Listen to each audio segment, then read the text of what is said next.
les decía a mis amados que el viejo pacto estaba próximo a desaparecer porque había caducado, porque estaba viejo y porque ya venía el nuevo pacto sobre el cual las iglesias de Dios estamos basados. Es necesario que recordemos otra vez Hebreos 9:1.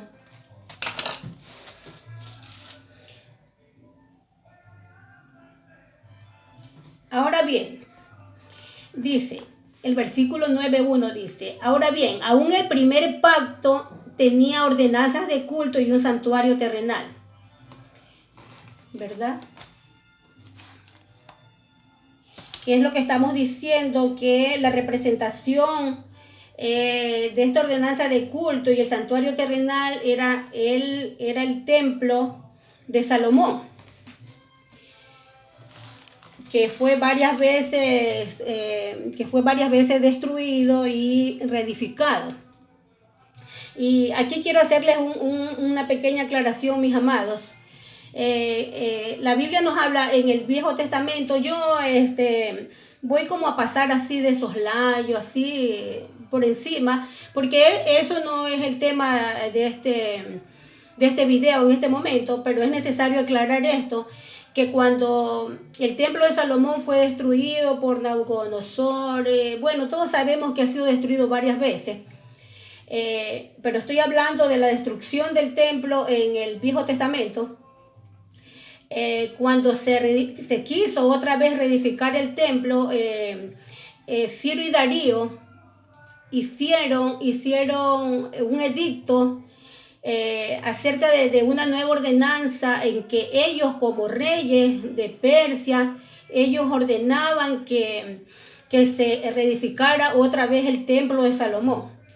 Y hizo un decreto, el rey Ciro, creo que fue el rey Ciro o no sé si Darío, pero los dos estaban unidos porque el reinado era como un virreinado, ¿ya? Entonces ellos hicieron un edicto, promulgaron, como quien dice, un precepto, una orden de rey, que esa orden de rey no se puede rebatir por los siglos de los siglos. Este precepto decía así, y que cualquiera que se opusiere a la construcción de este templo sea colgado de un madero. Ese precepto quedó para siempre y es interesante, mis amados, y muy penoso, muy triste hacer notar que este precepto o esta sentencia de estos reyes se cumplió en el Señor Jesucristo, porque el que fue colgado en el madero fue el Señor Jesucristo, y el que dijo que en 3 días destruyo este templo y en 3 días lo construyo fue el Señor Jesucristo. Entonces aquí hay un acertijo, hay un misterio acerca de toda esta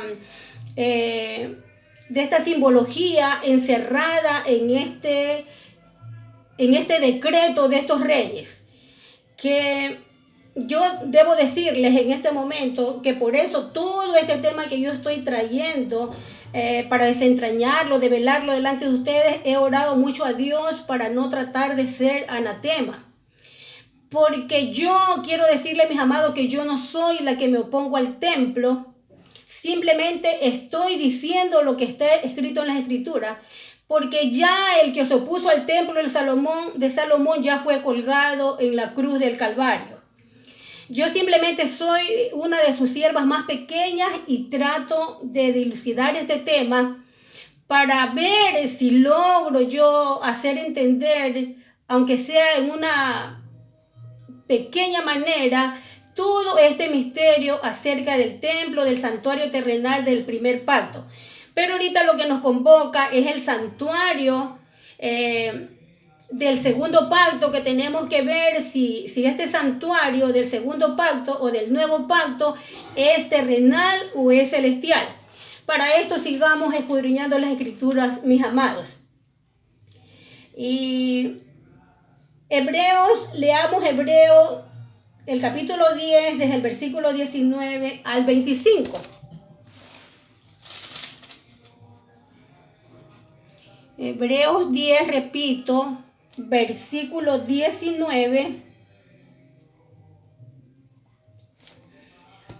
Dice así: así que, hermanos, teniendo libertad para entrar en el lugar santísimo por la sangre de Jesucristo, por el camino nuevo y vivo que Él nos abrió a través del velo, esto es de su carne, y teniendo un gran sacerdote sobre la casa de Dios, acerquémonos con corazón sincero, en plena certidumbre de fe, purificando los corazones de mala conciencia y lavado los cuerpos con agua pura. Versículo 23, mis amados. Mantengamos firme, sin fluctuar, la profesión de nuestra esperanza, porque fiel es el que prometió. Y considerémonos, versículo 24, unos a otros para estimularnos al amor y a las buenas obras, que es lo que yo estoy haciendo en estos momentos. Todo este estudio de esta palabra, de este tema tan controversial, es simplemente para considerarnos unos a otros, para estimularnos al amor y a las buenas obras y al buen entendimiento de las Escrituras. Versículo 25 dice, del capítulo 10, no dejando de congregarnos como algunos tienen por costumbre, sino exhortándonos, y tanto más cuanto veis que aquel día se acerca.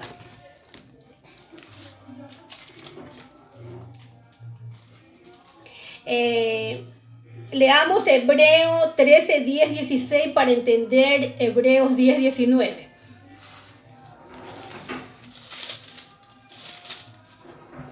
Hebreos 13, 10, 16.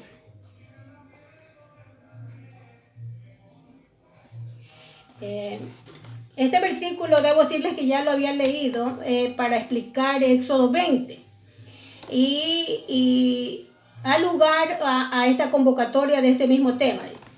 Dice así el versículo 10: tenemos un altar del cual no tienen derecho de comer los que sirven al tabernáculo. Ya. Entonces, esto pareciera, este versículo 10 que está en contraposición con el versículo 10, 25, en el que nos dice el Señor que no dejando de congregarnos como algunos tienen por costumbre, sino exhortándonos, y tanto más cuanto veis que aquel día se acerca. ¿Cómo es que aquí en el versículo 10 del capítulo 13 nos dice que tenemos un altar del cual no tienen derecho de comer los que sirven al tabernáculo? Y en Hebreos 10:25 nos dice que sí, que debemos congregarnos. Pareciera que se contradijera el Señor, pero no es así, mis amados hermanos, sino que esto tenemos que, esta exhortación o este mandato, tenemos que entenderlo en base a otros versículos de este mismo capítulo de Hebreos. Leamos el verso principal para este tema, el 13:12. Por lo cual también Jesús, para santificar al pueblo mediante su propia sangre, padeció fuera de la puerta. Salgamos pues a él fuera del campamento, llevando su vituperio, porque no tenemos aquí ciudad permanente, sino que buscamos la porvenir. Aquí en estos versículos, el Señor nos aclara un poco el panorama de lo que estamos tratando de entender. Dice que el mismo Señor Jesucristo, para santificar al pueblo mediante su propia sangre, padeció fuera de la puerta. Entonces, este versículo nos habla que cuando nosotros tenemos que congregarnos o acercarnos al Señor, tenemos que hacerlo también fuera de la puerta del templo de Salomón, y tenemos que adentrarnos al lugar santísimo por medio del Señor Jesucristo, al templo o santuario celestial que está en el nuevo pacto del Señor. Por eso el versículo 13 nos dice, salgamos pues a él fuera del campamento. Salgamos a encontrarnos con la verdad de Dios, con el Señor Jesucristo, fuera del campamento que tenían los israelitas antiguos. Tenemos que llevar el mismo vituperio que llevó el Señor Jesucristo, tenemos que nosotros también llevarnos en todo nuestro cuerpo. ¿Por qué? Porque no tenemos aquí ciudad permanente, sino que buscamos la porvenir.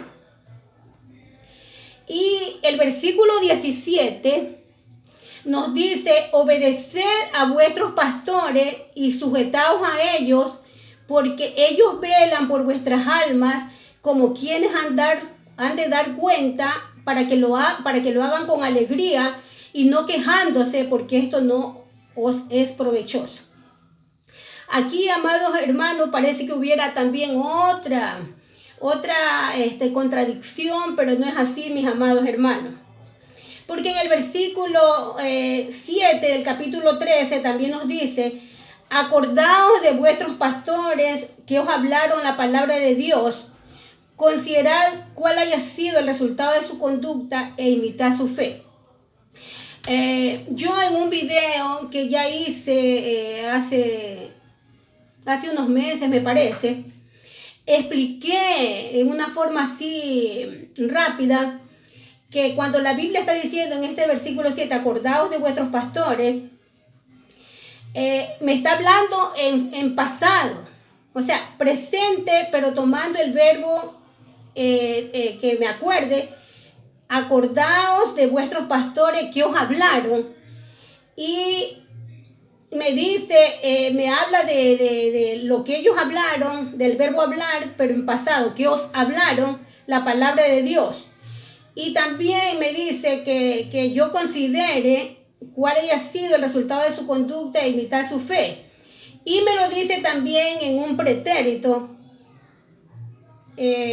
primero hecho presente, en considerar, en que entendamos, primero que entendamos, que consideremos cuál haya sido, y en este haya sido del verbo haber, me está mostrando bien el pretérito de lo que significa cuál haya sido el resultado de su conducta de estos pastores e imitar su fe. Y yo en ese video que hice anteriormente, yo expliqué que para que haya resultado, para que uno pueda mirar un resultado de una conducta o de cualquier cosa, primero tenemos que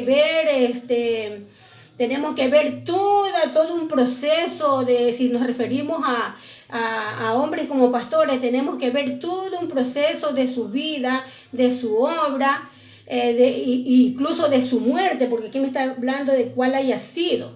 Y mientras no venga el Señor Jesucristo, nosotros como personas, sin estar frente al trono blanco y sin estar frente al juicio del Señor cuando venga, no podemos discernir cuál haya sido el resultado de la conducta de estos hombres, porque todo está como por un espejo. Nosotros no podemos juzgar según las apariencias.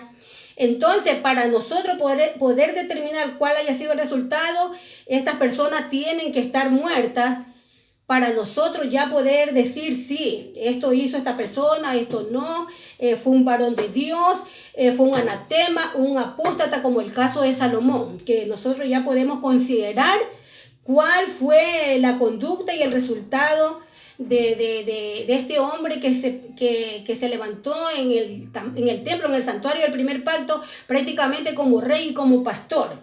Entonces nosotros en él sí podemos decir cuál haya sido el resultado de su conducta y no podemos imitar la fe de este hombre. Pero aquí nos está hablando de vuestros pastores, nos está hablando ya de la implicación de Efesios 4. Me estoy adelantando, amigos, al tema, pero no importa.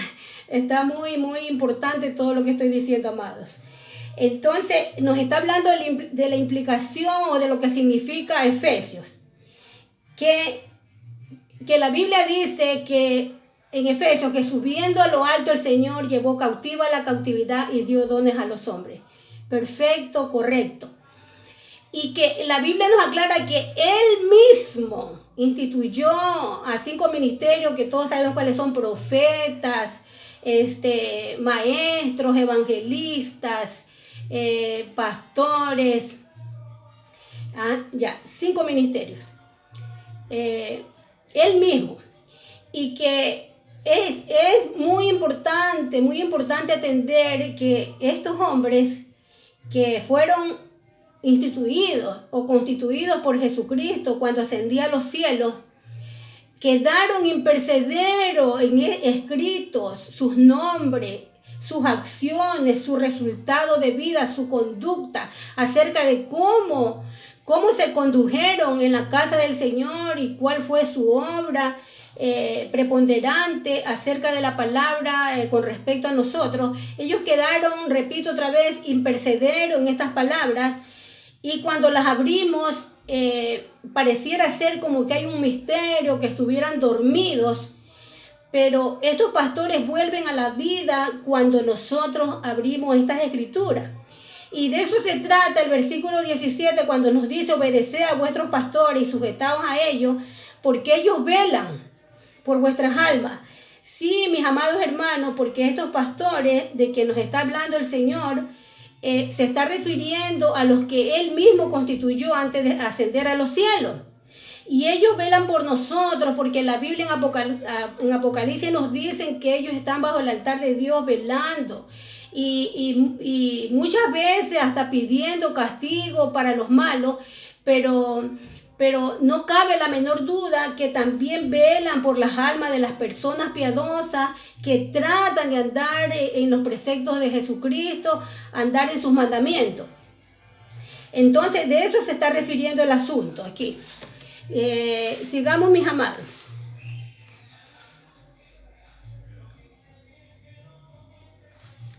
Veamos el verso 13-14 de este mismo pasaje.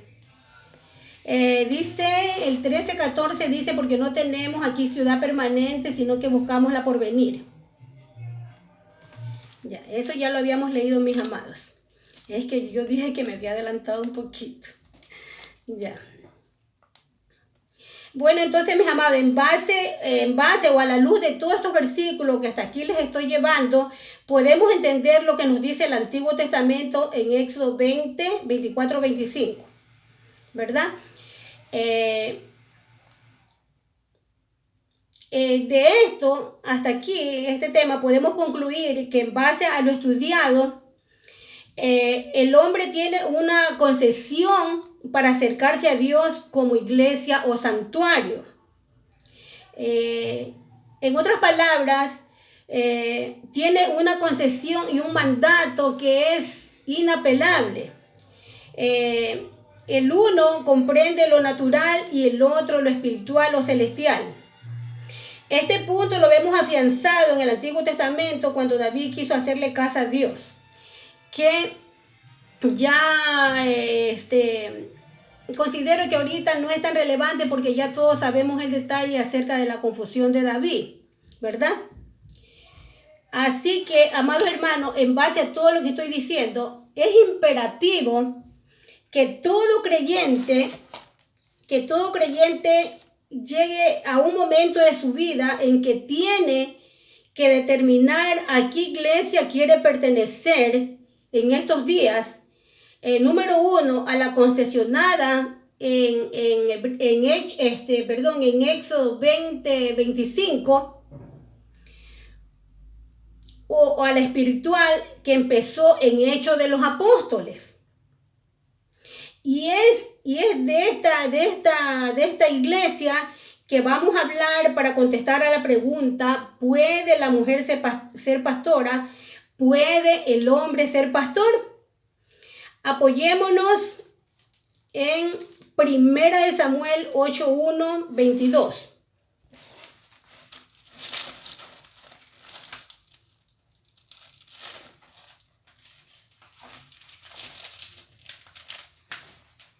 Primera de Samuel, mis amados, Primera de Samuel 8:1,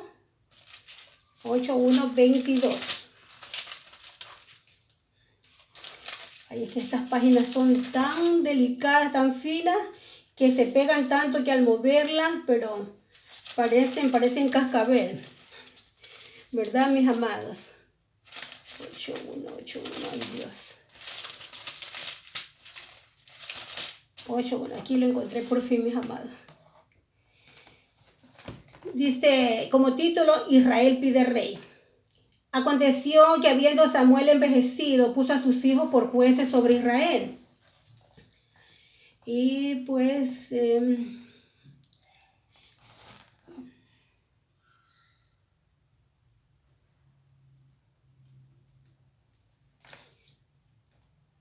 Y pasemos al versículo 4 para avanzar en este pasaje que es bien largo hasta el 22. Y yo hallo importante leérselos todos, mis amados, para que entendamos. O mejor dicho, lo recordemos porque yo sé que ustedes lo saben. Versículo 4. Entonces todos los ancianos de Israel se juntaron y vinieron a Ramá para ver a Samuel. Y le dijeron: he aquí que tú has envejecido y tus hijos no andan en tus caminos. Por tanto, constitúyenos ahora un rey que nos juzgue como tienen todas las naciones. Pero no agradó a Samuel esta palabra que dijeron: danos un rey que nos juzgue. Y Samuel oró a Jehová. Y dijo Jehová a Samuel: oye la voz del pueblo en todo lo que te digan, porque no te han desechado a ti, sino a mí me han desechado para que no reines sobre ellos. Conforme a todas las obras que han hecho desde el día que los saqué de Egipto hasta hoy, dejándome a mí y sirviendo a dioses ajenos, así hacen también contigo. Ahora pues, oye su voz, mas protesta solemnemente, solemnemente contra ellos, y muéstrales cómo les tratará el rey que reinará sobre ellos. Y refirió Samuel todas las palabras de Jehová al pueblo que le había pedido rey. Aquí quiero hacer como un preámbulo, como un paréntesis, que Samuel estaba muy triste porque el pueblo de Israel pedía rey. Y Samuel se sintió muy afligido, incluso creo que tiene que haber hasta llorado. Pero el Señor lo reconforta y le dice: Samuel, no te pongas triste. Prácticamente le dice eso porque no te han desechado a ti, sino a mí. Y ya ellos, eso es ese es su modo a seguir, porque desde el día que los saqué de la tierra de Egipto, siempre sirvieron a dioses ajenos y a mí me dejaron, desde los tiempos que los saqué de Egipto. Ahora le dice Samuel: no te pongas triste, porque así como me hicieron a mí, que soy el padre, también lo están haciendo contigo. Pero eso sí, Jehová les dice que proteste solemnemente contra ellos para que esto quede para las generaciones futuras, para que todo el mundo vea que Israel fue el que quiso tener rey, porque en la mente de Dios, en el corazón de Dios, nunca estaba esta idea de que el pueblo tuviera rey, porque todos sabemos que Dios es el rey de reyes y es el señor de señores. Aunque hay muchos reyes y hay muchos señores, como la Biblia nos dice. Y refirió Samuel todas las palabras, versículo 10, las palabras de Jehová al pueblo que le había pedido rey. Dijo pues: así hará el rey que reinará sobre vosotros. Tomará a vuestros hijos y los pondré en sus carros y en su gente de a caballo, para que corran delante de su carro. Y nombrará para sí jefes de miles y jefes de cincuentenas. Los pondrá a sí mismo a que aren sus campos y cieguen sus mieses, y a que hagan sus armas de guerra y los pertrechos de sus carros. Tomará también a vuestras hijas para que sean perfumadoras, cocineras y amasadoras. Antes de que se me vaya la idea, amados, quiero yo acotar aquí en estos versículos que Dios le está mostrando al pueblo por medio de Samuel todo lo que le iba a hacer el hombre, el pastor al pueblo del Señor, que él, este pastor insensato, que después lo vamos ya a ver en Zacarías y en el Nuevo Testamento, nunca tomaba la carga él ni con un dedo. sino que todo mandaba que hiciera el pueblo del Señor, como ovejitas, que hicieran todo lo que les ordenaba el pastor, y ellos ni con un dedo, dice Jesucristo en el Nuevo Testamento, que ellos cargaban la carga, ellos ni siquiera se afligían ni con un dedo, sino que el pueblo tenía que hacer todo. Por eso aquí dice que tomará a vuestros hijos y los pondré en sus carros para que trabajen. Nombrará para sí jefe de 1000 y jefe de 50, ¿sí? Porque tú eres del ministerio de la alabanza, tú del ministerio de la cocina, tú ministerio de cantores, y tú tú eres el ministerio de arar, que tienes que salir a predicar, y para que ciegues las mieses, y que cada persona que por amor al Señor teníamos que hacer nuestras armas de guerra y los pertrechos de sus carros. O sea, nosotros mismos teníamos que ingeniarnos cómo luchar contra el diablo para defender las almas de nuestros hermanos. Y aquí en el versículo 13 dice, tomará también a vuestras hijas para que sean perfumadoras, cocineras y amasadoras. Esto aquí es importante recalcar, que esto yo lo veo en muchas iglesias de versículos, porque ponen en las iglesias, ponen a las hijas para que sean perfumadoras en los caminos, para que empiecen a traer gente, con sus perfumes, con su palabrería, y también de cocineras y amasadoras, porque empiezan a cocinar en el mismo templo o afuera del templo para vender sus bocaditos, cosas en son de que es para reunir fondos para la obra del Señor. Dice que asimismo tomará lo mejor de vuestras tierras, de vuestras viñas y de vuestros olivares, y los dará a sus siervos. Todo lo mejor que tiene el Hijo de Dios, este pastor lo tomaría nuestras tierras, porque hay muchas iglesias, por decir la de los mormones, que tiene muchas tierras, muchas iglesias, muchos templos, muchos santuarios en un mismo país. Tienen en las diversas ciudades de ese país, tiene cada 2 cuadras, tiene iglesias mormonas. También nuestros hermanos adventistas, también los testigos de Jehová. Toma lo mejor de nuestras tierras, porque ellos, como son representantes de Dios, hasta los municipios de los hombres les conceden todo lo que quieren respecto a esto. Y toma lo mejor de nuestras viñas, porque todo lo que se esfuerce el hombre para trabajar en viñas, en olivares o en cualquier trabajo que el Señor les dé, se los iba a dar para ellos, porque son los siervos del Señor. Y por eso en el 15 dice, diezmará vuestro grano y vuestras viñas para dar a sus oficiales y a sus siervos. Ya. Y en el versículo 18 nos anuncia que después que este rey insensato, este pastor insensato, haga todas estas cosas en contra del pueblo, dice que clamaremos aquel día a causa de nuestro rey que hemos elegido, mas Jehová no os responderá en aquel día. Él no responderá cuando ya se cumpla la profecía del pastor insensato, que no vendará a la oveja que está perniquebrada, no le pondrá ungüento, no se preocupará de si tiene hambre, de si tiene frío. Él no nos responderá en aquel día. Por eso estamos viendo en los tiempos actuales como sacerdotes, pastores, ancianos de todas las congregaciones violan, roban el diezmo, fornican, son pederastas, y el Señor está callado, está silente, porque eso ya fue la profecía que se está cumpliendo, que el Señor nos dijo que queríamos rey ya. Dáselo, Samuel, dale rey, pero eso sí, anúnciales todas las cosas que les van a pasar. Pero el pueblo, a pesar de eso, no quiso oír y dijo, no, sino que habrá rey sobre nosotros. Entonces, ¿de qué acusamos al Señor? ¿De qué acusamos a Jehová? Que por decir la gente del mundo, los ateos, a veces lo acusan a Dios, que cómo Dios puede permitir que haya violaciones de niños, de mujeres, que se roben el diezmo, y que serpientes y escorpiones estén metidos en el altar de Dios. ¿Qué puede decir a todo esto si Él ya no los anunció? ¿Y qué dijo el pueblo? No quiso oír la voz de Samuel y dijo, no, sino que habrá rey sobre nosotros, pese a que ya sabían lo que Dios les había anunciado. Y el 20 dice, y nosotros seremos también como todas las naciones. Ese es el punto principal de esto. Que el hombre creyente de Dios quiere imitar las cosas del mundo. Y dice, seremos también como todas las naciones y nuestro rey nos gobernará. Así como tienen las naciones del mundo sus reyes, así mismo el pueblo de Dios quiso pastor, quiso rey.